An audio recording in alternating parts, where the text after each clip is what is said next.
Let's review the whole series, which is unbelievable. Start from first episode of Solos. If you could save a loved one from dying by communicating with the past and wiping your own existence out, would you? It's a question that Solos explores in its first episode, and it does so in a pretty compelling way.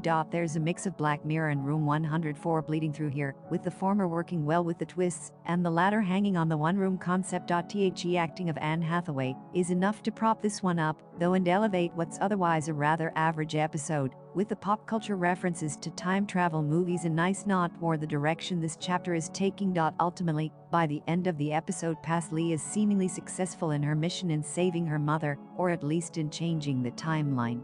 Whether that be treasuring her mother more and spending more time with her, or actually finding a cure, either way the timeline is completely changed, and everything fades by the end. It's a nice conclusion to this chapter, one that sets the tone and mood nicely for the season ahead.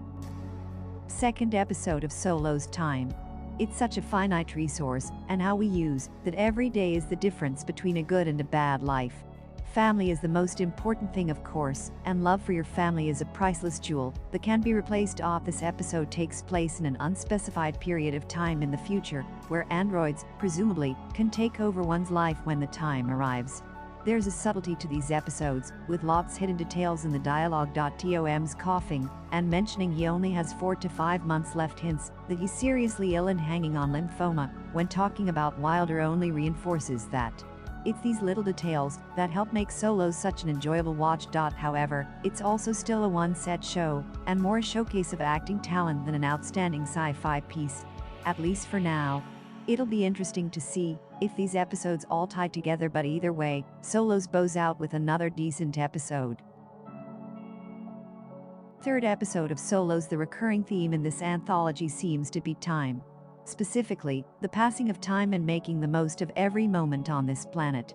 The moon symbolically represents the rhythm of time, and the fact it's referenced so much in this chapter only reinforces that. It's a clever and impactful motif, one told through the captivating eyes of Peg and, more specifically, Helen Mirren's world-class acting.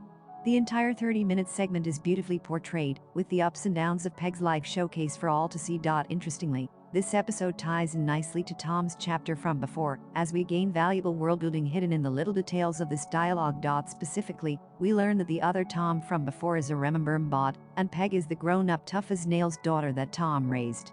Unfortunately, the death of both her parents has completely shattered her confidence and made her hold back from being her true self. It's a story tinged in sadness and poignancy, leading to a somewhat bittersweet ending, as this voyage is clearly not coming back to Earth. This is easily the best chapter of the anthology so far, and it'll be interesting to see what else the show has in store for us. Fourth episode of Solos. Out of all the episodes in this anthology, this is the one that's the most dark and disturbing. It really leans into what makes Black Mirror and The Twilight Zone so enthralling. Ideas of paranoia manifesting and consuming oneself over time is pretty harrowing, and it's portrayed really well by Yuzo Abuta, who puts on a manic but realistic depiction of someone scared to venture outside. This episode perhaps hits home the most because of what we've all been through this past year, but it's certainly an interesting take. There are echoes of one particular Twilight Zone episode depicting a bookworm forced to stay inside a library for all eternity, but without her glasses, so she can't read. There's echoes of that bleeding through here, and once again the motif of time is an important thread that ties all of these episodes together.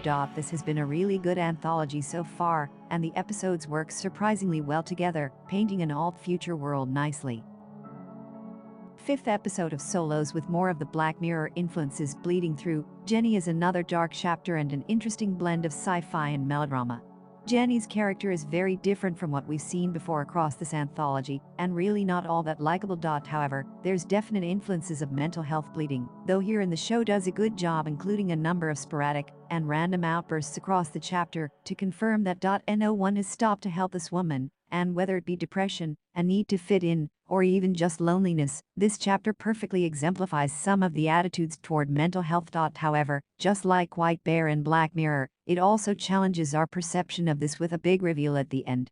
Specifically how this woman, whether accidental or not, killed a child. The twist ending alone is worth persevering through this one, propped up by some great acting too. Sixth episode of Solos. So, what the heck is going on in this episode? Well, there are a few different stances you could take over what's happening here. The first is a more literal interpretation. Nara did give birth and her son aged ridiculously fast thanks to a malfunction with the Better Baby IVF treatment. Somehow her child is now growing at an exponentially quick rate and will potentially die before the end of the night. The other, and the one I'm personally more inclined to lean into, is the idea of this being a hallucination. Now, if we are going by the theme of everything being connected, it's not outside the realm of possibility that this frightened, isolated woman is concerned that she's going to raise a baby by herself. Based on her past, she's been traumatized since she was a child found alone in a dumpster. The blizzard outside is closed off the roads and communications are scattered. The manifestations of her child growing through time could well be linked to her own fears and worries that she won't be a good mother. The fact that her child grows older so quickly reinforces that idea of time and worrying, that you'll miss those golden moments as time slips away like sand running through your fingers. Either way, this is definitely one of the more thought-provoking chapters in the series. It could also tie into episode 4, with Nara part of the safe home range. She could well be inside her dream house, especially if the news are reporting lockdowns. Either way, this character-driven chapter is another good inclusion to this anthology, and leaves things on a suitably ambiguous note. Seventh and the last episode of Solos. What a beautiful episode. A touching and thought-provoking chapter finishes off Solos in what's actually been a pretty compelling and well-written anthology. While it's lacked the same production design and wide-spanning storytelling as something like Black Mirror or SF8, Amazon's latest character-driven ensemble has been a really enjoyable watch. It's one of those shows that, in the moment, doesn't actually have a lot to offer. However, much like Calls earlier this year, the collective whole is much stronger and forces you to really examine everything that's been shown and come to your own conclusions. It's clear that every single episode is connected together, driven by Lee as the catalyst to everything that's happened. Her distortion of the timeline seems to have caused the catastrophic events that have followed. After all, if Lee has become a time traveler and figured out that technology, there's nothing stopping humanity's technological progress expanding exponentially. However, this chapter takes a slightly different look at things, honing in on Stuart, who's a memory stealer, and linked to the previous episode with Eternity, and what they're up to. Overall, though Solos has been a really enjoyable watch, and while it won't be for everyone, the powerhouse acting and thought-provoking chapters make this a really solid series.